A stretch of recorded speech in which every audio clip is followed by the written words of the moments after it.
կառավարության ծրագրում մեծ բարեփոխումների այստեղ եմ շատ մեծ տեղ է հատկացված բանակում տեղի ունեցող փոփոխություններին եւ այլն։ Վերջին մեկ ամսվա ընթացքում Հայաստանի Հանրապետության զինված ուժերում ցավոք ունեցանք ցավալի դեպքեր, որոնք հասարակության մեջ մեծ անհանգստություն են առաջացնում։ Կրթության նկատմամբ ձեր վերաբերմունքը ակնհայտ է։ Արդյոք չեք կարծում, որ հենց կրթության բացն է, որ բերել է բանակում կամ բերում է բանակում այսպիսի ողբերգական հետևանքների եւ կրթության ոլորտում էլ ավելի մեծ ջանք ներդնելու ժամանակ մենք դրանք գուցեև բացառենք։ Այո, այդպես է, բայց դա երկար լուծում է, մենք այդքան ժամանակ չունենք։ Բայց նաեւ ձեր ասացի արտահայտությունն է այն, որ այսօր բանակում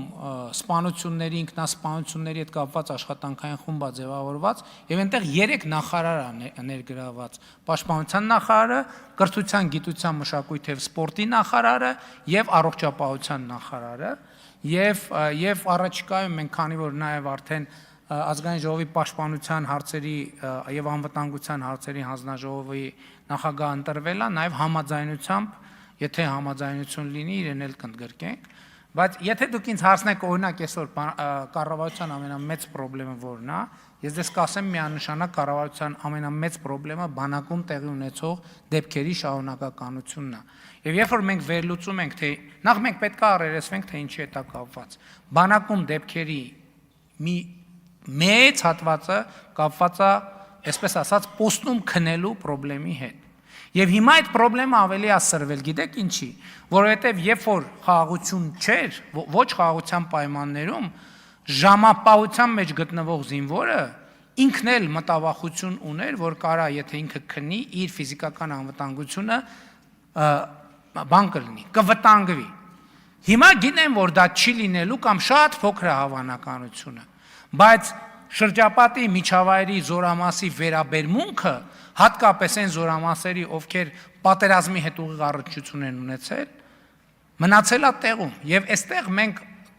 քննարկում ենք, որ ռադիկալ քայլեր են պետք, որովհետեւ կրթությունը այո, մյուսը այո, բայց երկարաժամկետ քայլերով մենք այդ խնդիրը չենք կարող լուծենք, չնայած դա պետք է անենք, բայց մեզ պետք է այսօրվա խնդիրը լուծել։ Եվ այսօրվա խնդիրը լուծելու համար մեզ ռադիկալ քայլեր են պետք, եւ մենք նաեւ այսօր ենք այդ հարցը քննարկել եւ եկել նաեւ չասեմ եզրակացության, բայց նախնական մի այսպիսի ձևակերպման,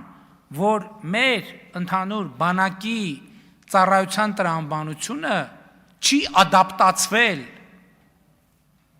խաղաղության հաստատման իրավիճակին։ Եվ մենք այստեղ պետք է որոշակի վճռական քայլեր անենք այդ խնդիրը լուծելու համար։ Բայց իհարկե այո, կրթությունը, բռնության կուլտուրան ընդհանրապես,